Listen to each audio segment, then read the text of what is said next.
दें कि यूपी के हैं, खुश, और आपने कह दिया कि अयोध्या के हैं, तो अगला व्यक्ति आपको गले से लपकने के लिए उतावला दिखाई देता है। इसी अयोध्या के नाम पर, हमारी पावन अयोध्या के नाम पर जय श्री राम का नारा लगाने पर ये लाठी गोली चलाते थे। इनके दोगले चरित्र को देखो।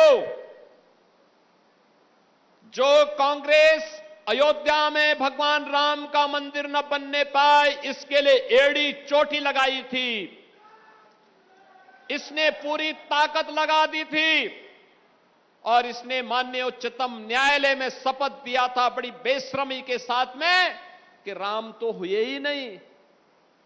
जिसने आपके सामने स्वयं पहचान का संकट खड़ा किया था, वह कांग्रेस आज अयोध्या पे बड़ी मचल रही है। बोल रही है राम भक्तों का अपमान हो गया। अरे तब क्या राम भक्तों का अपमान नहीं हो रहा था? जब आप कहते थे, सुप्रीम कोर्ट में आपके नेता एफिडेविट देते थे, इनकी सरकार बेशर्मी के साथ शपथ पत्र दाखिल करती थी, कहती थी राम हुए ही नहीं। भगवान राम, जगत नियंता राम, श्री राम के अस्तित्व पर प्रश्न खड़ा कर रही थी कांग्रेस। आज वह मचलती हुई दिखाई दे रही है।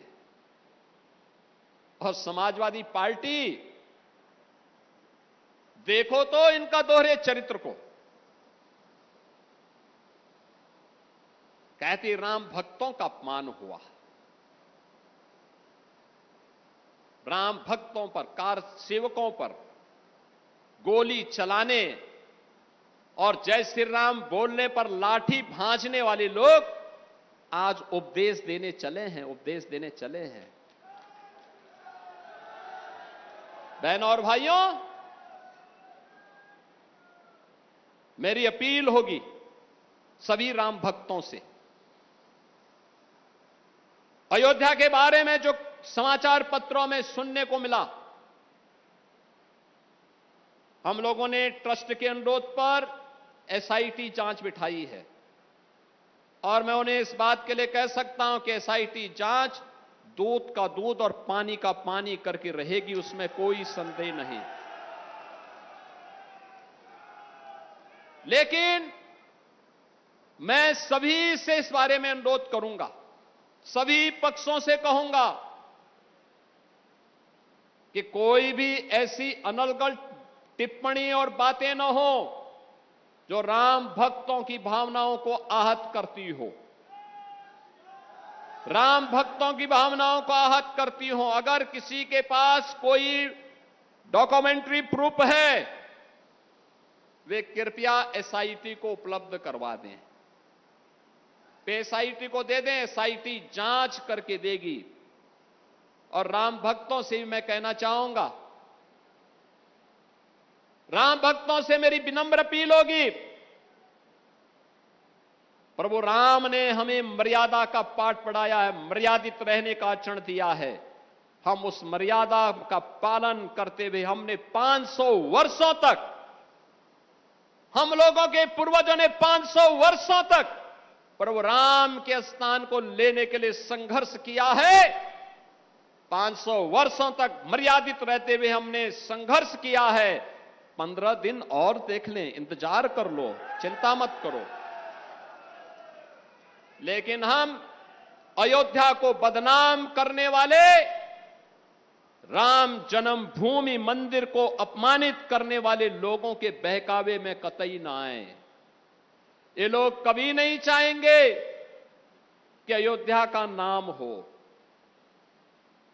ये कभी नहीं चाहेंगे कि अयोध्या सम्मान पाए, क्योंकि ये लोग स्वयं क्षमता विहीन थे, कर नहीं सकते थे। तब अयोध्या को बिजली नहीं मिलती थी, अयोध्या को इन्होंने बिजली नहीं दी, संकरी गलियों में बांध करके रख दिया था। आज दुष्प्रचार करके हमारी सप्तपुरियों में से पहली पुरी अयोध्या धाम को ये लोग अपमानित करते हैं, दुष्प्रचार करते हैं, अपमानित करते हैं। हम इनके बहकावे में कतई ना आए। इनका आचरण आपके सामने है।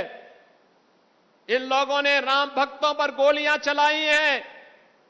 जय श्री राम बोलने पर लाठी भांजते थे, भगवान राम के अस्तित्व पर प्रश्न खड़ा करते थे और हर प्रकार की बाधाएं खड़ी करके न्यायालय में अपने अधिवक्ता खड़े करके रोड़े अटकाने का काम करते थे। ये लोग उपदेश देना बंद करें। एसआईटी गठित हुई है, दूध का दूध और पानी का पानी होगा। मेरी सभी संबंधित से यही अपील होगी, एसआईटी की रिपोर्ट आने तक कोई बयानबाजी कतई न करें, क्योंकि बीच बीच में जब बयानबाजी होती है तो वह जांच को प्रभावित करती है। जांच चलने दें। जांच के बाद किसी पक्ष को कोई बात कहनी होगी, एसआईटी उसके लिए तैयार होगी, लेकिन अनावश्यक रूप से चरित्र हनन का प्रयास न करें। अनावश्यक रूप से अयोध्या धाम को बदनाम करने का कुत्सित प्रयास न करें।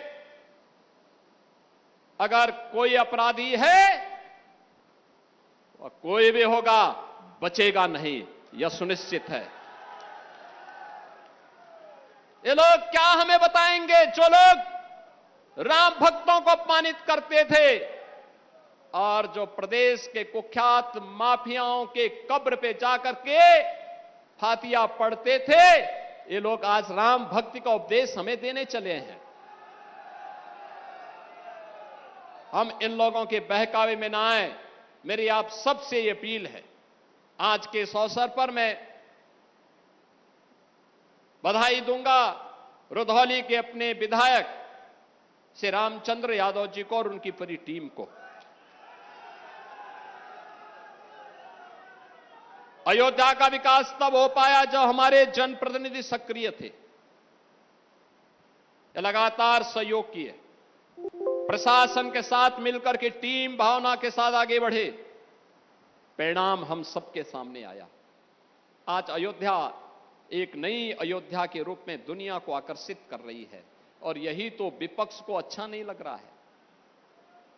अयोध्या सोलर नगरी बन गई है, सोलर सिटी बन गई है। अयोध्या की 4 लेन इनको अच्छी नहीं लगती। महर्षि वाल्मीकि के नाम पर इंटरनेशनल एयरपोर्ट इनको अच्छा नहीं लगता। निषाद राज के नाम पर रेन बसेरा इनको अच्छा नहीं लगता।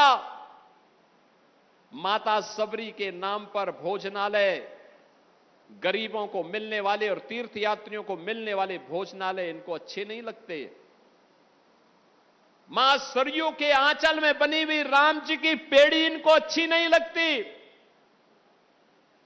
अब इनको पंचकोसी और 14 कोसी परिक्रमा के साथ ही 84 कोसी परिक्रमा का भव्य स्वरूप इनको अच्छा नहीं लगता है, क्योंकि ये तो राम विरोधी थे।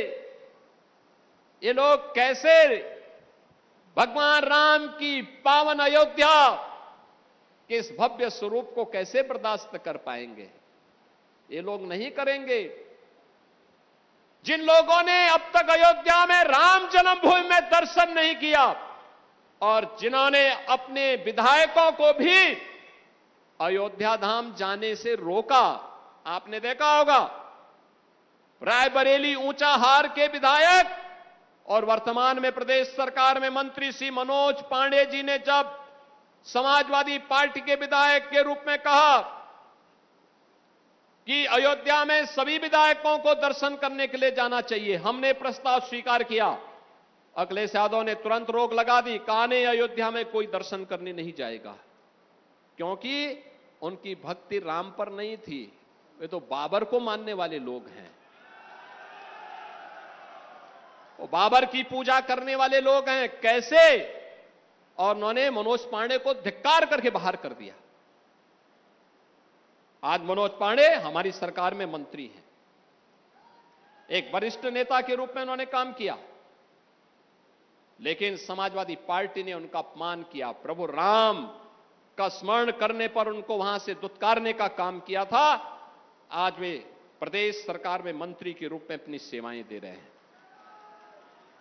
बहनों और भाइयों, ये लोग कभी अयोध्या नहीं आए, अयोध्या से इनको परहेज है, लेकिन अयोध्या को बदनाम करने की नियति से ये लोग किस किस प्रकार का बाना ओढ़ेंगे, इसको देखते रहिए। और यही अपील करने के लिए आज मैं आपके पास आया हूं। आज यहां पर इतनी परियोजनाएं, 126 परियोजनाएं एक विधानसभा की, एक ही विधानसभा में 126 परियोजनाओं का हम लोकार्पण और शिलान्यास कर रहे हैं। और अभी तो अयोध्या की कार्य योजना और बनने जा रही है, उस कार्य योजना में रुधौली भी है। ये सभी परियोजनाएं आएंगी तो अयोध्या, रुधौली तो एकदम अयोध्या के नजदीक होने का लाभ तो ले ही रहा है। मां सरयू और मां यहां पे गोमती नदी के बीच में इतनी पवित्र स्थल, इन सब के विकास को एक नई ऊंचाई तक पहुंचाने का काम है डबल इंजन सरकार करेगी। आप सबको मैं आश्वस्त करने के लिए आया हूं। लेकिन मैं इस बात को मानता हूं, हमारे सभी विधायकगण जो भी मेहनत कर पा रहे हैं, जो भी प्रयास करके ला पा रहे हैं, ये मेहनत उनकी है, लेकिन श्रेय आपको है, क्योंकि आपने उनको चुन करके भेजा है। और जब सही फैसला करते हैं तो परिणाम भी सही आता है, अच्छा काम का अच्छा नतीजा आ जाता है। और उसी अच्छे काम के नतीजे को ध्यान में रख करके हम सब आगे बढ़ेंगे, निरंतर आगे बढ़ेंगे।